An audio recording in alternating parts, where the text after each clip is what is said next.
හරි. මම ඔද ඔයගලන්ට කතා කරන්න යන්නේ ලංකා ඉතිහාසයේ වෙන දැවැන්තම බදු වංචාව ගැන. අපි මේ චතුරංගාබේසිංහ කියන කෙනාගේ මමත් එයත් එක්ක පොඩි සාකච්ඡාවකුත් කරා මීට ගොඩ කාලයකට කලින් YouTube එකෙත් දාලා ඇති. නිකන් දුරකථන සංවාදයක්. ඉතින් නමුත් මම අද රිවීල් කරන්න යන්නේ ලංකාවේ තියෙන දැවැන්තම බදු වංචාව සහ ඒක කොහොමද වැහිලා තියෙන්නේ කියන එක සම්බන්ධයෙන් මම මේ කතාව උදාහරණයට අරගෙන අපි කතා කරමු. නමුත් මෙන්න මෙතනයි ප්‍රශ්නේ ආදාය. දැන් අපිටත් මේක කතා කරාම සමහර විට නීතිමය ප්‍රශ්න එන්න පුළුවන්. ලංකාවේ ඇත්ත කියන මිනිස්සුන් හිරේ දානවනේ. ඒක නිසා මම හරි පරිස්සමෙන් කතා කරන්නම් මේ ගැන. මේ ආදායම තියෙන එකේ මේ කොම්පොනන්ට් එක තියෙන ටැක්ස්. හරිද? මේ බදු ලංකාවේ බදු ඍජු බදු චාමර අනිත් එක ලංකාවේ ඉන්න අංක 1 ධනපතියා හෝ ධනපති පවුල ධම්මික පෙරේරා හෝ ඉෂාර නානායක්කාර නෙමෙයි කියන එක මම මේ වෙලාවේ කියනවා. බිලියන 900ක් මම ඒ කවුද කියලාත් කියනවා. තියෙන එකතු කරගත්ත නැති. හරිද? බිලියන 900ක්. ඒ බිලියන 900 එකතු කරගන්න මේගොල්ලෝ කිසිම කාලයක අදවත් උත්සාහයක් ගන්න. දැන් මෙයා කියනවා ටැක්ස් තියනවලු බිලියන 900ක් එකතු කරගන්න. ඒක එකතු කරගන්න මේ වැඩ කරන්න හැලු කවුරුවත්. බිලියන 900ක් කියලා කියන්නේ ඩොලර් බිලියන වෙන්න බෑනේ. මෙයා එහෙනම් මේ රුපියල් ගැන කියන්නේ. ඒ කියන්නේ ඩොලර් මේ බිලියන 2ක විතර කතාවක් කියන්නේ. හරි ඩොලර් බිලියන 2ක විතර. එතකොට නෑ මොකද මේ දූෂිත ව්‍යාපාර තමයි මේ දේශපාලන ව්‍යාපාර ෆන්ඩ් කරන්නේ. හැම ඡන්දෙටම දූෂිත ව්‍යාපාර තමයි. දූෂිත ව්‍යාපාර තමයි දේශපාලන ව්‍යාපාර ෆන්ඩ් කරන්නේ. බලමුකෝ මේ කතාව අහලා. කෝටි 800ක් කොහොමද ඔයගොල්ලෝ වියදම් කරන්නේ? ජනතා ඇමතුමට කැටේ. හරි. මෙතනයි කතන්දරේ. මෙන්න මෙතනයි කතන්දරේ. දැන් හොඳට අහගෙන ඉන්න. ඉතින් අපි පොඩ්ඩක් මේක මේ කාටවත් මේ අපහාස කරන්නවත් මොනක්වත් කරන එකක් නෙමෙයි. අපි බලමු නිකන් චතුරංග අබේසිංහ කියන්නේ කවුද කියලා. දැන් මේ බැලුවම් පස්සේ මම නිකන් මෙයාගේ මේ LinkedIn ප්‍රොෆයිල් එකට ගියාම මෙන්න මේ විදිහට තියෙනවා. දැන් මෙහෙම ගියන් පස්සේ දැන් මෙහෙම තියෙනවා. හරිද? මේක හරිම ඉන්ටරෙස්ටිං අහන් ඉන්නේ. ලංකා ඉතිහාසෙ වික ඉවරනකම් අහන්න. ලංකා ඉතිහාසයේ දැවැන්තම බදු වංචාව සහ ඒ වංචාව කොහොමද තියෙන්නේ සහ ධම්මික පෙරේරා සහ ඉෂාන නානායක්කාර නෙමෙයි ලංකාවේ ඉන්න টොප් බිලියනර්ස්ලා කියලා මම කියන්නේ ඇයි? එහෙනම් කවුද? ඒක තමයි මේ වීඩියෝ එකේ ටොපික් එක. මේක හැමතැනම ෂෙයා කරන්න. හරිද? ලංකාවට බදු බිලියන් 2 ඔය බිලියන් 2 සොච්චම බිලියන් 10ක් විතර එකතු කරගන්න පුළුවන් එකක් මම මේ කියන්නේ. හරිද? ලොකුම බදු වංචාව. ලොකුම එක. මේක තමයි ලංකා ඉතිහාසයේ ලොකුම එක. හරි. දැන් බැලුවම් පස්සේ මේ අකා කරලා තියෙන්නෙත් මං කරලා තියෙන ඩිග්‍රියමයි. මම නම් වැඩෙක් නෙමෙයි. හැබැයි එයා වැඩෙක් වෙන්නේ නැති. එයා කරලා තියෙන්නේ මම කරලා තියෙන එකම තමයි. හරිද? එතකොට කොහොම හරි එයා ලංකාවේ ලොකුම ඇපරල් ආයතනයකත් වැඩ කරලා තියෙනවා කියලා මෙතන පෙන්නනවා. හරි? දැන් මම මේ කියන්නේ එයා සම්බන්ධ දෙයක් නෙමෙයි. අපි මෙන්න මේ කතාව අහන් ඉමු. ලංකා ඉතිහාසයේ දැවැන්තම බදු වංචාව කොහොමද වෙන්නේ කියලා. දැන් ඔයා දන්නවද ලංකාවේ තියෙන දැවැන්තම මේ ඇපරල් එක්ස්පෝර්ටර්ස්ලානේ ලංකාවේ ඉන්න කෝටිපතියෝ ලොකුම බිලියනර්ස්ලා. එහෙම නැතුව මේ ධම්මික පෙරේරා නෙමෙයි. ධම්මික පෙරේරාගේ තියෙන්නේ සොච්චමක්. ඒවට සාපේක්ෂව බැලුවාම ලංකාවේ ඉන්න ලොකුම රෙවෙනියු එකෙන් ගත්තාම මං හිතන්නේ ඇපරල් ඉන්ඩස්ට්‍රි එකේ බිලියන් 10ක විතර රෙවෙනියු එකක් පෙන්නනවා. හරිද? දැන් ඕක ඔක්කොම එකතු කරන් පස්සේ සාමාන්‍යයෙන් ලොකුම දෙක ගත්තත් දැන් ඇති බිලියන් 5කට වඩා. ඩොලර් බිලියන. එතකොට සාමාන්‍යයෙන් ඔය ඩොලර් බිලියන ඕක දිගටම අවුරුදු ගාණක් බැලුවම් පස්සේ මේ ඩොලර් බිලියන දෙකක බදු කියන්නේ සොච්චම. මේවයින් එකතු කරගන්න පුළුවන් ලොකු ගාණක්. එතකොට ඔය වගේ රෙවෙනියු එකක් ගන්න ආයතනයක ඉන්න අයිතිකාරයෝ තමයි ලංකාවේ ඉන්න ලොකුම සල්ලිකාරයෝ. ඒක එළියට එන්නේ නැහැ. මොකද කොටස් වෙළඳපොලේ ලියාපදිංචි නැති නිසා. එහෙනම් පැහැදිලි ලංකාවේ මිනිස්සුන්ගෙන් ලක්ෂ ගාණක් වැඩ කරන්නේත් ගාමන්ට් ෆැක්ටරි වලනේ. හරි? පැහැදිලි ලංකාවේ ඉන්න ලොකුම බිලියනර්ස්ලා ඉන්නේ ඇපරල් සෙක්ටර් එකේ කියලා. ධම්මික පෙරේරාලා දින පොඩි බිස්නස්. හරිද? නිකන් මේ ඩොලර් මිලියන 60යි 100යි 150යි වර්ත් බිස්නස්. මේ ඇපරල් බිස්නස් ඇත්තටම වැලියු කරොත් එහෙම මේ වගේ තියෙන ප්‍රොෆිට්ස් වලට හරි ප්‍රොෆිට්ස් අරන් වැලියු කරොත් එහෙම මේ වගේ වැලියේෂන් සාමාන්‍යයෙන් ඩොලර් බිලියන 3 4 5 ඒ වගේ ලෙවල් එකේ වටිනවා. ඉතින් ධම්මික පෙරේරා මං හිතන්නේ තාම ඩොලර් බිලියනයක්වත් නැහැ. එතකොට ලංකාවේ ඉන්න ලොකුම සල්ලිකාරයෝ ඇපරල් කට්ටිය. එතකොට මේගොල්ලෝ කොහොමද මේ මෙච්චර හම්බ කරලා මේගොල්ලෝ කොහොමද බදු නොගෙවා ඉන්නේ? මම මේ කම්පැනි එකක් ගැන නෙමෙයි කතා කරන්නේ. මට කම්පැනි ගැන කියලා නඩු යන්න බෑ. හරි? එතකොට මෙන්න මෙහෙමයි වැඩේ සිද්ධ වෙන්නේ. මේ වගේ තියෙනවා ලොකු බ්‍රෑන්ඩ්ස්. හරිද? ඉතා ලොකු බ්‍රෑන්ඩ්ස්. හරිද? අර සීක්‍රට් කියයි මේ සීක්‍රට් කියයි මේ වගේ සමහරට මේ ඇඳුමක් එක ඇඳුමක් මහනවට රුපියල් ලක්ෂේ රුපියල් 50000 වගේ ගණන් ගෙවනවා. හැබැයි මේ සල්ලි ලංකාවට එන්නේ නැහැ. ඒක වෙන විදිහ මම කියන්නම්. ඒක චතුරංග අබේසිංහ දන්නවද මම දන්නේ නැහැ. දන්නවද කියන්න මම දන්නේ නැහැ. සමහරට මේ කියන රස්සාවට පඩිය මාසෙකට ලක්ෂ 10ක් 15ක් හම්බ වෙනවද කියන්නත් මම දන්නේ නැහැ. එතකොට ඔය data සයන්ස් කියන රස්සාවේ ඉන්න කට්ටියට මේ කම්පැනි එක ඕනම තොරතුරක් බලන්න පුළුවන්ද කියලා මම දන්නේ නැහැ.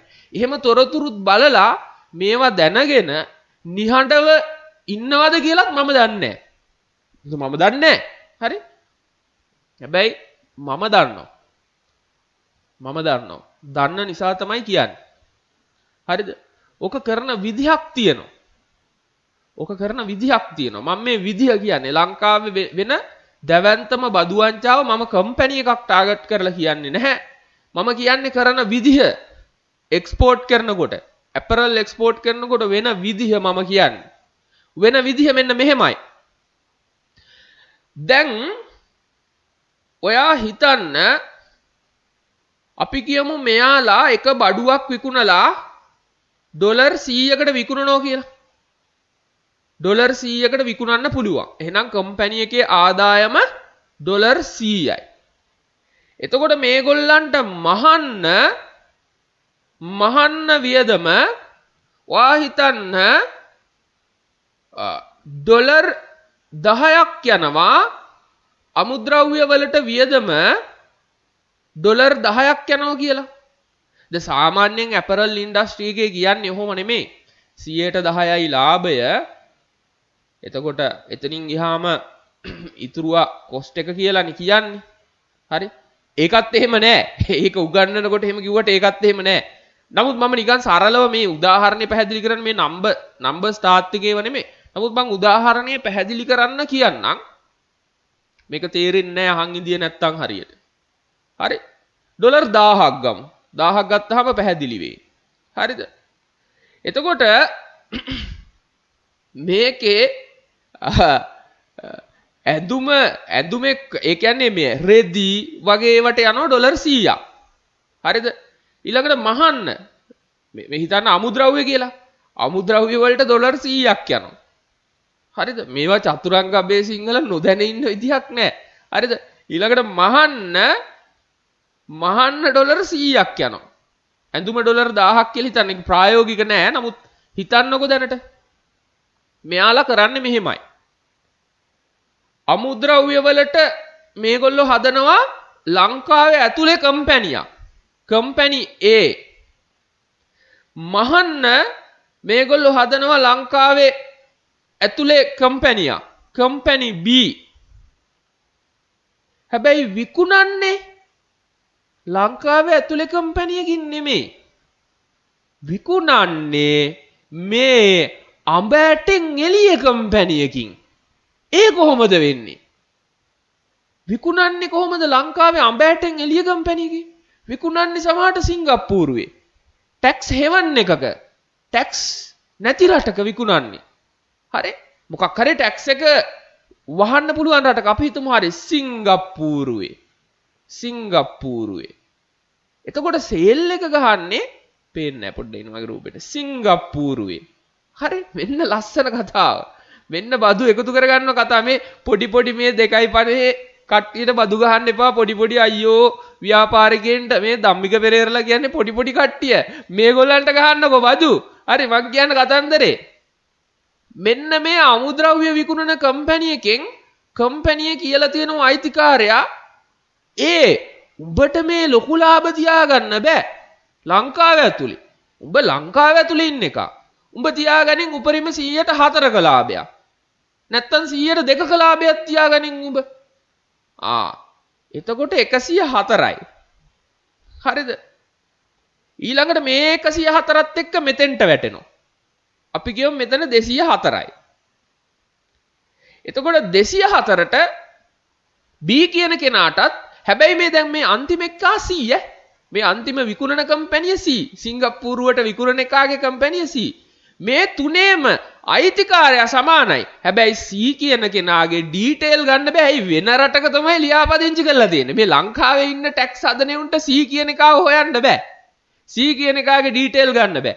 හැබැයි Cත් අයිති අර කියන බිලියනර්ට Bත් අයිති බිලියනර්ට ඒත් අයිති අර බිලියනර්ටම තමයි.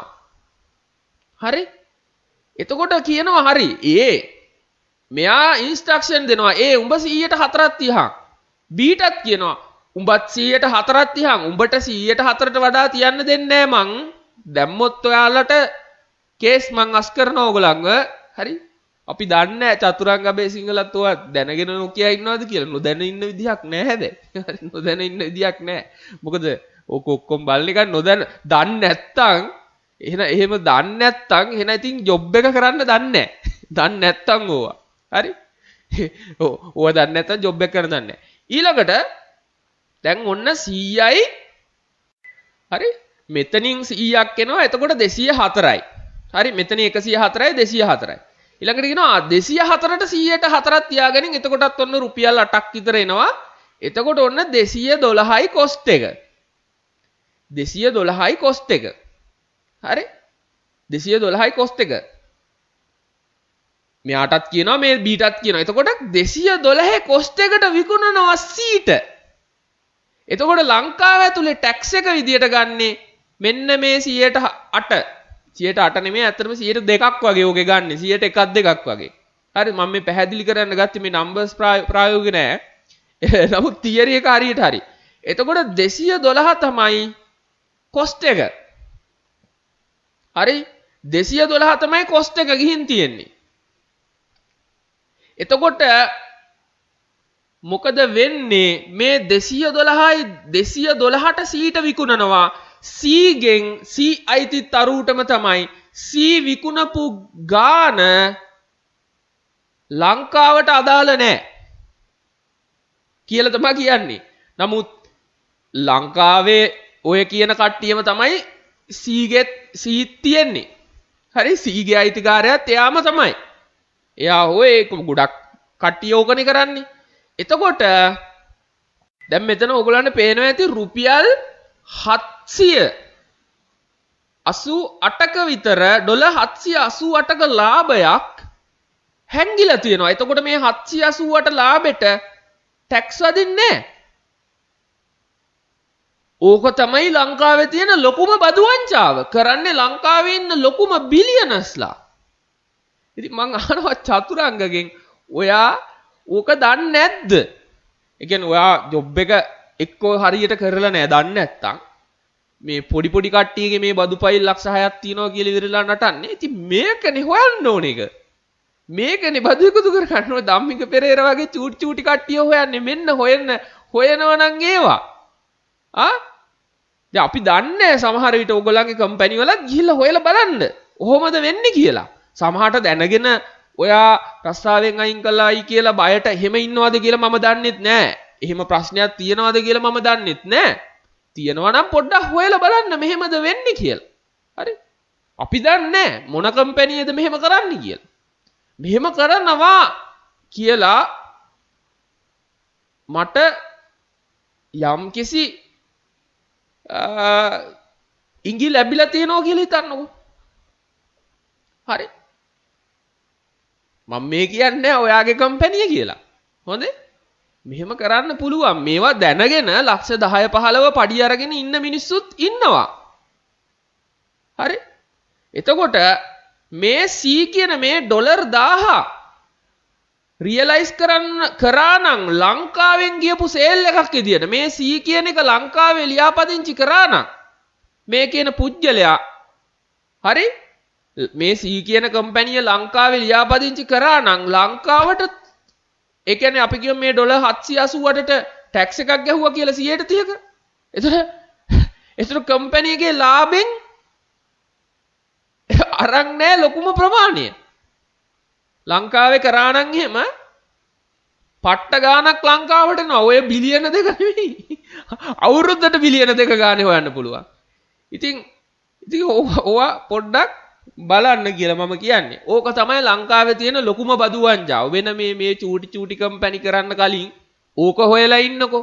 හැබැයි ඉතින් ඕක හොයන්න ගියොත් එහෙම ඔය නිකන් පොරටෝක්ස් දෙන ගොඩක් කට්ටියගේ රස්සා නැති වෙයි. බොරුවට පොරටෝක් දෙන්නේ සමාජ සාධාරණේ අරකයි මේකයි. හරි? දැනගෙන දන්නවා මේ ඔක්කොම දන්නවා. හැබැයි ඔය පොරටෝක් දෙන ගොඩක් කට්ටියට තමන්ගේ රස්සාව බේරගන්න නම් මේවා කියන්න බෑ එළියට ගිහිල්ලා. ඔන්න ඉතින් මම කිව්වා. හරිද? ඒක ඕක තමයි වෙන්නේ. ඕකට කියනවා මේ ලස්සන වචනයක්. transfer pricing කියලා කියනවා. ඔයගේ accounting වල transfer pricing කියලා කියනවා. හරිද? transfer pricing. ඔය විදිහට ලස්සනට හදලත් දෙනවා. මේ විදිහට කරමු කියලා හදලත් දෙනවා සමහර අය. ඉතින් මේ විදිහට මේ වෙන රටකින් සේල් එක දාලා ලංකාවේ ටැක්ස් එක වංචා කරන විදිය සමහර කට්ටිය හදලත් දෙනවා. හරි? ඉතින් මේවා හොයන්න ඉන්ලන්ඩ් රෙවෙනියු එකේ මහත්තුරු මේ පොඩි එවුන්ගේ මේ අනේ මේ රුපියල් ලක්ෂ 2-3 ගන්නේ උන්ට බදු ගහන්න එපා. මෙන්න මේවා හොයන්න. මේවා ෂෙයා කරන්න. ඕගොල්ලන්ටත් බදු ගහලා නම් මෙන්න බදු ගන්න ක්‍රම බිලියන ගණන් වලින් ආණ්ඩුවට. අනේ ඔයාගේ ওই රුපියල් ලක්ෂයට 104ක් ගහලා රුපියල් 4000ක් ගන්න ඕනේ නැහැ. කෙලින්ම අර බිලියන 10ක රෙවෙනියු එකට 120ක් බිලියන 2 ගාන ගන්න පුළුවන්. ඩොලර් වලින්ම ගන්න පුළුවන්. ඔයාගේ අර චූටි පොකට් එකට රුපියල් 4000ට ගන්න ඕනේ නැහැ. ඉතින් මේවා ගන්න එළියට. අපි කියන්නේ ඒකයි. ඉතින් එහෙනම් ගේන්න නීතියක් ඔය කෑ ගහන කට්ටිය එකතු වෙලා චතුරංග ඔයා එන්න පෙරට ඇවිල්ලා කියන්න ඔයාලගේ ඉන්න බොස්ලාට හරි කාට හරි මේ හැමෝටම කියලා අපි හදමු ඕගනයිසේෂන් එකක්. මුළු ඇපරල් ඉන්ඩස්ට්‍රි එකේ සියලුම රෙවෙනියු ලංකාවේ ඇතුලේ රෙකග්නයිස් කළ යුතුයි. හරි? ඔක්කොම ගෙනහල්ලා එක සම්මුතියකට ඇවිල්ලා ඔක්කොම ඇපරල් ඉන්ඩස්ට්‍රි එකේම රෙවෙනියු සියලුම කම්පැනි වල ලංකාව මම එක කම්පැනියකට කියන්නේ නැහැ. හැමෝම එකතු වෙලා අපි ඔක්කොම අවංක කට්ටියනේ ඕගොල්ලන්ගේ ඇත්තේ. හරි එකතු වෙලා ලංකාවේ රෙකග්නයිස් කළ යුතු අභියෝගයක් මේක. අභියෝගයක් පුළුවන් නම් කරලා පෙන්නන්න. ලංකාවේ ඇතුලේ ඇපරල් වල රෙවෙනියු රෙකග්නයිස් කළ යුතුයි. හරි. ඉතින් අපේ ක්ලාසස් තියෙනවා stock market, cryptocurrency, drop shipping අපි මේ උඩින් පල්ලෙන් උගන්වන්නේ නැහැ. හරිද? නිකන් මේ රේෂියෝ 2-3ක් කියලා දීලා සල්ලි ගන්න නැහැ. A to Z කරන විදිය උගන්වනවා. ස්ටොක් මාකට් ඉන්වෙස්ට්මන්ට් නම් ක්‍රිප්ටෝ ට්‍රේඩින් උත් එහෙමයි. ඩ්‍රොප් ෂිපින් වීඩියෝ ඩිස්ක්‍රිප්ෂන් බලන්න සහ අපේ කෝස් එකක් තියෙනවා. කෝස් එක තමයි මේ channel එකේ එනකොටම තියෙන මේ how to become a billionaire කියන කෝස් එක. මේ කෝස් එක කරොත් ඔයාලට ලයිෆ් එකේ ගොඩ යන්න පුළුවන්. පැය 2යි කෝස් එක ෆ්‍රී දාලා තියෙනවා. ඒ කෝස් එක කරන්න. චතුරංග ඔයත් කරන්න. හරිද? ඔයත් කරන්න. හරිද? ඉතින් හැමෝම කරන්න මේ කෝස් එක පැය 2යි ෆ්‍රී. ෆ්‍රී බිලියන කෙනෙක් වෙන විදිහ මූලික දැනුම දාලා තියෙනවා. ඉතින් ඕකත් බලන්න. බලලා අපිට WhatsApp message එකක් දාන්න. group description එකේ මේ video description එකේ තොර WhatsApp numbers හැමදේම දාන්න.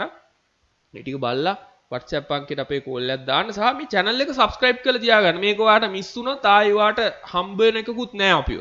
හරිද? අපේ වීඩියෝ එන එකකුත් නෑ ඔයාලට. bell notification ගහලා තියන්න මීට එහා bell ගහන්න එකක් නෑ. එතකොට මේ වීඩියෝ එක කිසිම මේ disclaimer එක මේ company එකක් target කරලා හෝ පුද්ගලෙක් target කරලා කරපු දෙයක් නෙමෙයි. ඉතින් මට තියෙන යම්කිසි දැනුමක් එහෙම company එකක් target නොකර යම්කිසි theory එකක් තමයි මම ඉදිරිපත් කරේ. ඉතින් මේවා practically වෙන තැන් තියෙනවා. හරිද? ඉතින් මොකද අපිට මේ උසාවි වල යන්න බෑනේ ඊට පස්සේ එක එක්කෙනාට අපහාස කරා කියලා. මොකද මේව කරනවා නම් කරනවා ඇත්තේ බිලියන ගණන් වල ආදායම් තියෙන කට්ටියනේ. හරි? බිලියන කියන්නේ මේ රුපියල් බිලියන නෙමෙයි. ඩොලර් බිලියන. ලේසි පාසු මිනිස්සු නෙමෙයි. ඒක නිසා මම කිසිම කම්පැනි එක නමක් කියන්නේ නැහැ. හරි? කිසිම කම්පැනි එක නමක් කියන්නේ නැහැ. ඉතින් ඕගොල්ලෝ හිතා ගන්න. හරි? එහෙනම් හැමෝටම ජය වේවා. සුබ දවසක්. subscribe කරන්න.